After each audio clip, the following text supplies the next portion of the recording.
All right, everybody, we are back. It is Listen Up Santa Paula. I am sitting next to my best buddy over here, John. Yeah, this is the first time we're next to each other like this. This is a little a little awkward, but too intimate, but that's all right.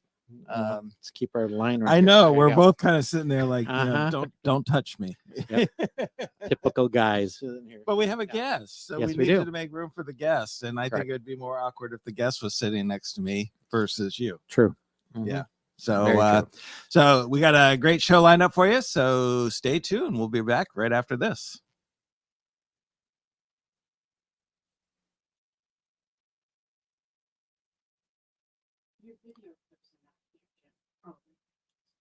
Rough Edge FM. Irritatingly irresistible internet radio at roughedgefm.com. There's so much going on in your community that even in this age of information, it's tough to keep up. This show will help. It's all about what's new, what's happening, and what's out there. So if you're ready, sit back and listen up, Santa Paula. All right. We're back. I don't know about you, but I'm ready. You ready? Let's do this. All right, let's do it. So we have a special guest. I think this is maybe the second time on the show. First time on the show. First time. First time. We had the chief. The chief.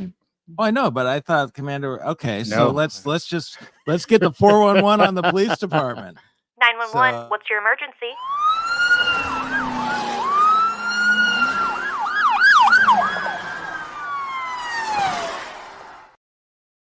Intro video. Okay. Yeah, it's an intro. Little 411 on the 911. You like how I did that? I do. 911. Yeah. Okay. So we have Commander here with us. Welcome to the show. Welcome. I'm pleased to be here. So how do you pronounce your last name? Starna. Starna. Yes. Okay. Mm-hmm. You knew this. Yeah. Okay. Then why didn't you introduce? Because you jumped the ship. You went ahead of me. I was all ready to give him the proper introduction, and you just jumped right in. Oh, I love it. I love it. This is gonna be like a little fist fight. That's true. It's true. I'm gonna have to separate these guys. Yeah. Okay. We can do that. All right. Does it matter who hits first? Is that the one? Yeah. That'll be the one that started it. More than likely, will be the one that goes to jail. Okay. So it's all self-defense. Just remember that. No matter if I hit first, it's all self-defense. Okay. Yeah. Anyway, so we have Commander Eric Starna joining us. Welcome. How long have you been with the force? So it's been a little bit over a year now, and I love being here. I came here from the Port Hueneme Police Department, and this is my 24th year. I'm ending my 24th year this year, but I came here a little over a year ago, and it's been great. So 24 years as a police officer. Yes. And was that all served at Port Hueneme? So I've been well toured in my law enforcement duties, and it was like Santa Paula ended up being the right fit at the end for me. But I started out with the Orange County Sheriff's Department. I did 4 years there. I grew up in Oxnard, and what ended up happening, I was out at school at Long Beach State, and I started my career at Orange County. Then I decided I wanted to come back closer to home and worked for the Oxnard Police Department for 4 years. And then an opportunity came up for a sergeant position at Port Hueneme. So the last 15 years of my career have been with Port Hueneme. And being a small agency there, we did a lot with the Santa Paula Police Department. So that introduced me to Santa Paula. It also helped that my wife, who's also in law enforcement, started her career at Santa Paula.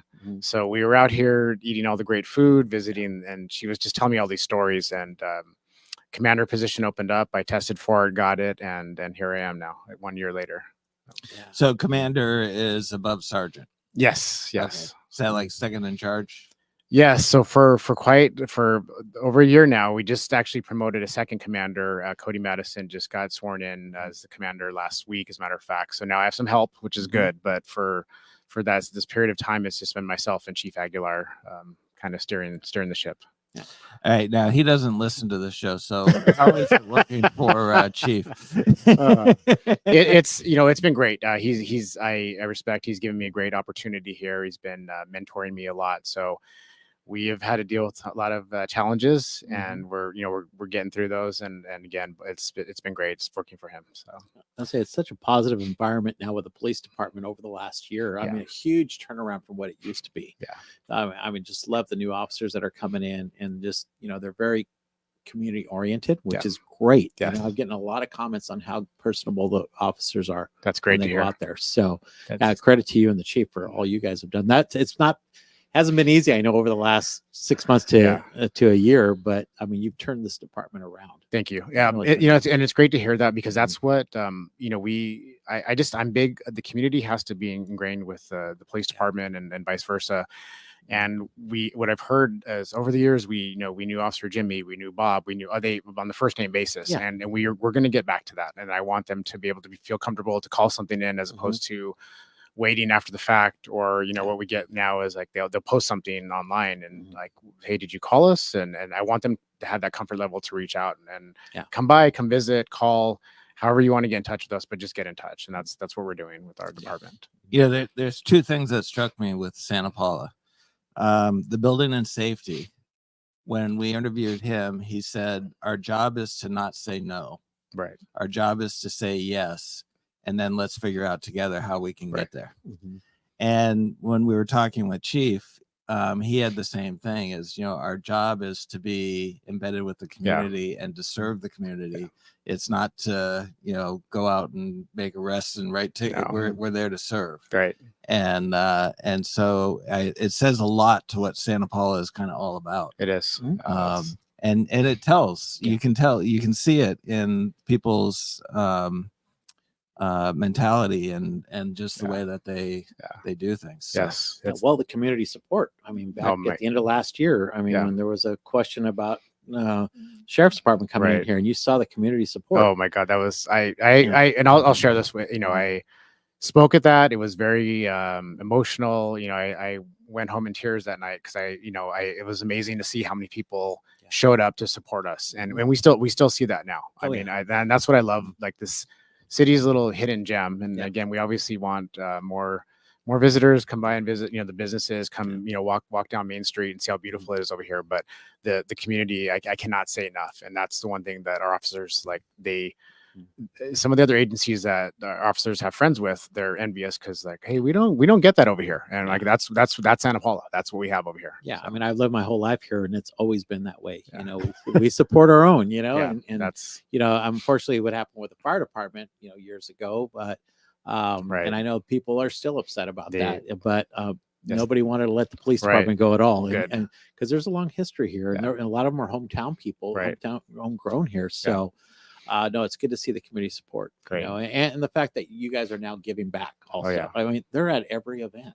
Yes. It's crazy. Yes. They're and it shows, because the National Night Out. Oh my! There were so many people that came out for that. Yeah. And I was telling John, it's like, we had the Citrus Music Festival, and the first day it was like, come on, people, come out and embrace what's going on in Santa Paula, support your community, come out and enjoy live entertainment.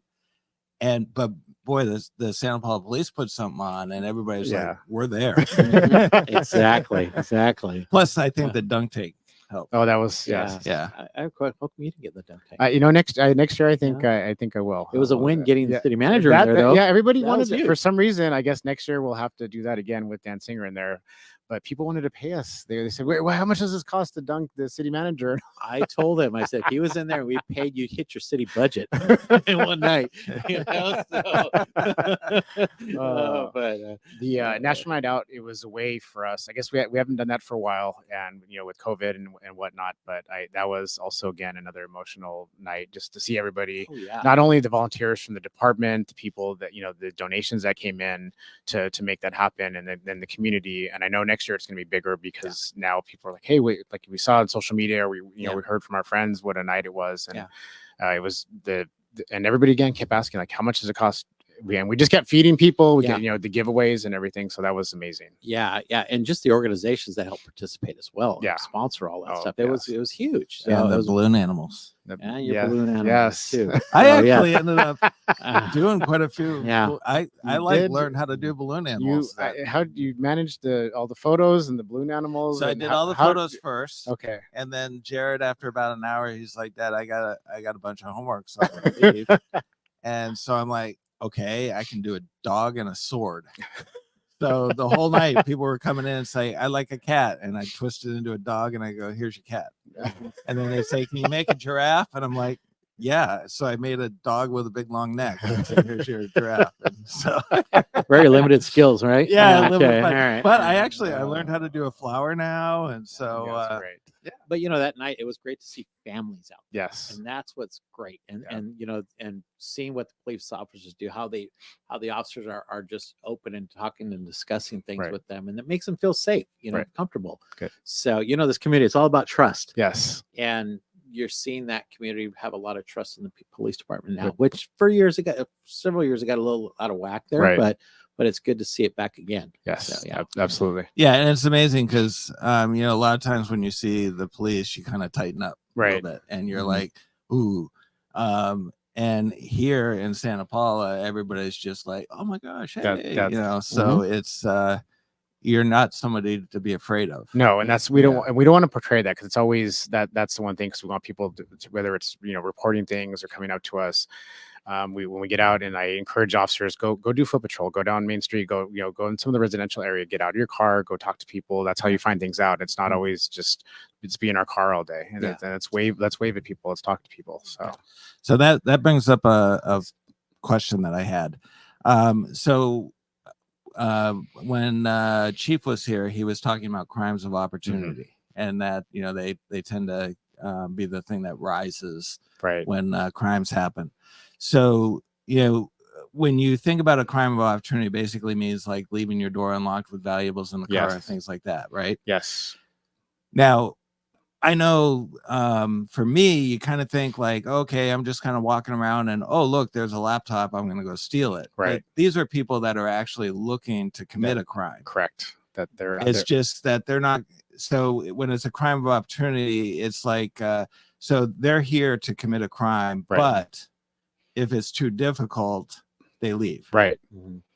And so that's how you reduce crimes of opportunity, right? It's not like they're going to just keep searching and finally break into, they want something easy. Correct. And that's that, like you mentioned about, leaving your vehicles open, leaving valuables inside. I know it's, sometimes in the morning you'll see people leave their cars on, they'll be running inside out their house, and we get a lot of stolen vehicles, that way too, just, because again, that's hey, it's there, and there's people out walking around. And with those relationships we're talking about, getting out here and building the relationship, we want people, it's not a hassle to call us and say, hey, there's somebody in my neighborhood, because the residents, the business owners, believe it or not, the area, what's normal, what looks out of place, just, it doesn't hurt to call it in. Yeah. And I'll give a little plug. I liked your little soundbite earlier. So when we were going through this crisis, coming from, I've worked large agency, medium agency, small size agency, and I work dispatch, and so that soundbite to me is like, so it would not be uncommon that you'll call in and I'll, Santa Paula Police Department, how can I help you?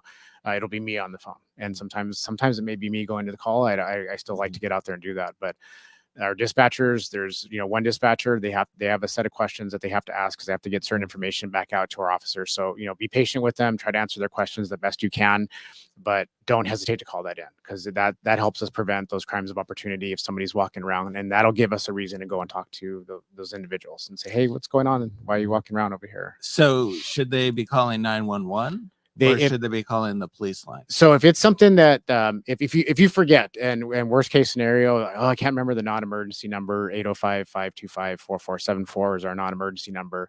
If you forget and you call 911, they'll prioritize, and they'll ask, what's your emergency? And you can say, I don't have one, but I want to report suspicious activity, or whatever the case is. That at least gets a call. Okay. So not a problem at all. Yeah. So, so the only time you should really use 911 is if there was like a crime in progress, or medical emergency, crime in progress, or just. But again, I always encourage, if you can't remember the number and it's something you feel you need to call, just call us. That number. Yeah. Okay. Sometimes it's more important to that person, but maybe the whole scenario is not as important. But right. But so call 911. That's just So Okay. Different question. How's the progress on the police station going? Oh my! So if you haven't been by our police station, we are, and James, you mentioned community development, community build. Like my office, I'm in actually the old jail that was like in the courthouse. Oh, I'm in sorry. That's my office Part of his training right now. But it's and again, but I love it because it intertwines us with the people that we wouldn't normally work with, and we're getting to see what they do, and they're getting to see what we do. But we have a fence up now after all these years. I think we're probably the only, maybe the last agency in the county to finally get a security fence up around our parking lot, and that's a big thing for officers. That's morale booster, and I know it means a lot because I think that fence was promised at least 30 years ago or something. And Wow. Mm-hmm. So finally we're gonna have when we have we're gonna invite you guys out for a ribbon cutting for that, because that's a huge thing. So they're doing some remodeling inside, so we're kind of all displaced. We have our mobile command unit out on the corner of Ventura and Mill, and the officers are operating out of that as kind of like our command post. Mm-hmm. We have some temporary changing stations right next to that, and then some of us are like in offices in the community development section. So we're all over the place. So if somebody needs to go to the police department, where do they go to? They'll go to there's signs everywhere that tell you to go to the community development building, and then that's opened Monday through Friday. But there's also, again, the non-emergency number can be called at any time, and we'll get an officer out to make contact with you if they want to do that. So how is the 911 operators being situated? Are they're still so the dispatchers, that area was able to they stay where they're at. They didn't have to move all the equipment, so the dispatchers are still in there. Okay. But then they'll answer the phone 24/7, and that's always staffed. But the officers are just not physically in the station. And they're going to expand and pull out the entrance point, right? Yes, the lobby's finally the lobby's being expanded, and it's great to see what's going on there. I just think putting the fence around is huge, because I've never agreed with not having a fence there, because it is dangerous at night. Yes. And it's dangerous for officers, it's dangerous for city staff and everything. And it's just like, I always thought that wasn't right. And there was never a high priority for it until now, which is great. I'm glad to hear it happened 30 years ago, because I actually thought maybe it had something to do with me, because when I started going over there to do the videos is when they put the fence up. So, well, then we're not telling you. Okay. Okay. Just a little curious. Yeah. So, and you guys are, let me know. Feel free to stop by, and we can do a little tour and let you know where we're at right now. Watching progress, but it's been great. So. We are working on being able to do remote shows. Okay. So we've actually reached out to a couple organizations for donations. Okay. To get the right equipment so that we could go in and set up at a business or so in the back of a patrol car we can do jail cell. The cops, we can do that patrol car. Patrol car would be good. Yeah. Even like a high speed chase, you and I can be in the back. TV show where they have that and they're filming as it comes. Cops. I could see you getting out running with a camera. We could be in the back in a high speed chase. Yes. Okay, so we're I'll just narrate you going out with the camera behind the officers. Okay, call that. There you go. Like, come on, John. Come on, keep up. So, no, you're fine. Keep going. There you go. Somebody's got to take one for the team. Okay. Yeah, there you go. Yeah. So, is there anything else you wanted to share as far as things that are happening with the police department, or? We're getting back to full staffing. We have a total. I think our allotment is at 32, so we're getting close to that. I think we're still three or four off from there.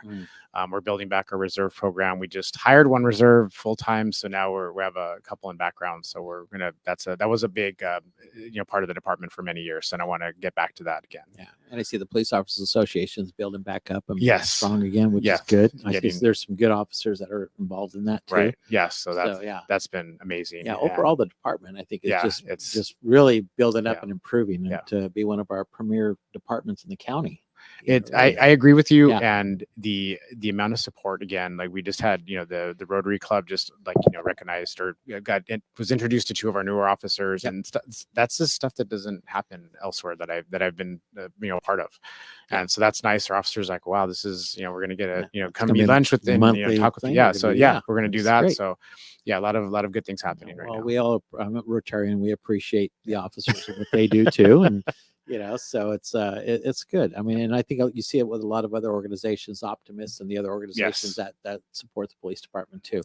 Huge support system. You hear about all these communities and defund the police, and it's like here is like, no, don't you touch our police. Yes, that's and we love that. Yeah, I do have a question. What can we do as citizens to help the department? In terms of just know that you're come visit. Let's we want to build those relationships, so that's always a good thing. The areas that are experiencing crime right now, please report stuff. We're definitely trying to get back with the neighborhood watch groups out there. So we have meetings, discuss things. But again, it's that relationship building that we want to. And that's how citizens can get involved, doing the neighborhood watches and stuff like that too. I know it went away kind of for a while, but now I'm glad to see that it's building back up. And that's how you can support your neighborhood, right? And help the officers. And then and knowing that we're here to support you. We're on this. Revitalization phase right now, but it's everything's going in a positive manner right now, and I want to keep that going. And I know with the business community, even downtown, they hired a security company to help support the officer. How's that going? I think that's going great. We have contact with the security staff that comes out. We get daily notifications on what's going on. There's photos involved, and if there's any areas of interest like that we need to get called on, they'll call us out there. In my past agencies, Port Hueneme and Oxnard Police Department, we had similar situations where we worked with the security companies, and they were able to liaise really well with us and let us know what's going on, and just keep us informed of stuff. So I think it's going pretty well. And I know it's a pilot program, and we're going to review it later in the year and stuff. Yeah. But it was good to see, even when the department was having some challenges, that all the business owners stepped up and said, "Hey, we're going to help support as well," and they invested money out of their own pockets to help support the department too, and that's ongoing right now, which is great. So, nice. And we're big on also I will tell you, like on the weekends, it's not uncommon you'll see me and my family, whether it's at we're playing board games at the shop, gather and play, or we're eating at one of our fine eateries here in town, because there's just like we want more visitors here. It's a safe environment, it's a nice environment, and it's just you can't beat it on a Sunday afternoon. And that's huge for tourism, people knowing that the community's safe and they can bring their families. So that's good. So we appreciate that. So we're running out of time a little bit, but Julie, I want to cue up the parade, the Labor Day parade. Yes. So she's going to be flashing through some photos while we talk about this from the parade and stuff like that. But when we put on an event, because we do cruise night, where you have to shut down the streets, we do the Christmas parade. We had the Labor Day parade, which I had no idea that the Labor Day parade was the only parade in the state. Oh, state. Okay. He said the state. Wow. It is. Because I thought it was the county, and he said, no, the whole state. Wow. It's one of the might few even be across one the of the country. few in the country. Yeah. Yes. And that's just mind boggling. Yeah. And it's like Santa, I always joke, because you say we have escape rooms, and people are like, we have escape rooms in Santa Paula. And then you get, we have a magic shop in Santa Paula. And then you get, we have live theater in I mean, there's so many times where people go, wait, you're doing what in Santa Paula? Yeah. And it's and I think the word is starting to come out. I mean, I think people are starting to recognize and realize. And but so what's involved when you do these events and you're shutting down the streets? What does the police department go through when they? So we'll start out with whatever events coming up. We'll have a planning process. John's involved in a lot of those, and we'll meet with the public works, the streets department, and then the police department, and we'll figure out what's our staffing in terms of like who's going to shut down, when they're going to shut it down. There's permits involved. How many people we're anticipating, security plans, safety plans, just in case, to keep these events. We want more people to show up to these events, because like you said, there's not many of them that still do this, and that's that small town feel that you have. That's the beauty of Santa Paula here, that you can come out and do these things. But our goal is to make sure we ensure the safety of those that are coming here. But we have our meetings, and then when we go out there, and then we work as a team, and that's how the street guys are great. Public works are great. Like we can put barriers, cones, things like that. We have our police department officers, police explorers. Which we have 17, and those are homegrown kids, and that's the future of my department that we're gonna So they actually are patrolling. They come out and help. They help out with traffic control and all that. And, so those barriers that you see where they're on tires and everything like that, is that so no vehicle can try to ram it or anything correct. like that. Yeah. So we make sure we're closing streets off, and then everybody knows what route they're going to take, whether it's the homecoming, the parade, the Christmas parade is going to be huge again too, as Right. well. So that's what route we're going to take, and then making sure cars aren't driving in there. So there's a lot that goes on for those. Yeah, and as one of the organizations that puts on events, we try and provide as much information as we can to the police department and city to make sure that they put the proper plan in place too, because we don't want any surprises. Right, exactly. But so we're getting better as an organization, like for the Chamber of Commerce, to put that safety and operational plan together. We just started doing that a few years ago, and so that even helps us understand, what we're doing, but we can provide you with the information. We know what you guys are doing. That's why it's great when we meet. Yes. And we're all on the same page, which doesn't always happen in previous events, but it's good to get that sit down and so we all know. So it just makes a smoother event, more welcoming for the community, and we're not kind of running around all like not knowing what we're doing. Exactly. So even if we don't know what we're doing, but at least we're looking like we know what we're doing. So, but at least we're all on the same page, and I appreciate that when we sit and talk. So how long does it take to close the street down before the event? A couple. Once we decide what time we're doing it, a few hours before. So like with cruise night's coming up this Friday, as a matter of fact. So we'll shut that down. I think about 2 or 3 o'clock to get. Yeah, it's usually a few hours. So you got to get all the cars out that are parked there. Exactly. Even the parades. I know the holiday parade, we close it down 2 hours prior. Okay. So we'll do that again this year and stuff. So we're already thinking about the holiday parade. I know. We're there. That's nuts. So I was blown away by 2 things in the parade. One, the plane flyover. Totally not expecting that. That was like, oh my gosh. And then the doves that they let out. Oh, yeah. And I had my drone. So I was flying the drone. Julie was doing pictures. And I'm watching, because I was set up right where they released the pigeons. And I'm going, okay, I got to bring the drone down. I can just take it out. See that in video, all of a sudden the dove's getting, it's like, well, sorry. Well, that's been a tradition for the parade to do that. Has it really? Several years. Yeah. That was that. I see. This was the first Labor Day parade I've been to here, and that was like amazing. Yeah, the flyover and the doves have been something they've been doing. So nice. Nice. And we've had several opportunities where the dove came and they fly around and they come back through and then they come back and then all of a sudden they just take off. Wow. And it's like, where do they go? Yeah. And you see everybody as the doves are flying. Everybody's so, but yeah, it was amazing. And so, like you said, we have the cruise night coming up now. We have one more after this. Yeah, we have this Friday, then we have another one October 4th. And then it shuts down for the season. We'll start back up in April. Okay. Yeah. So what else is going on in our community calendar? As far as this week, it's cruise night. That's the big thing. It's going to be hot, so people need to stay hydrated. Support downtown businesses. Absolutely. Shop, eat, and just hang out and have a good time. So, all right, Mr. Weatherman, when is the cool weather coming?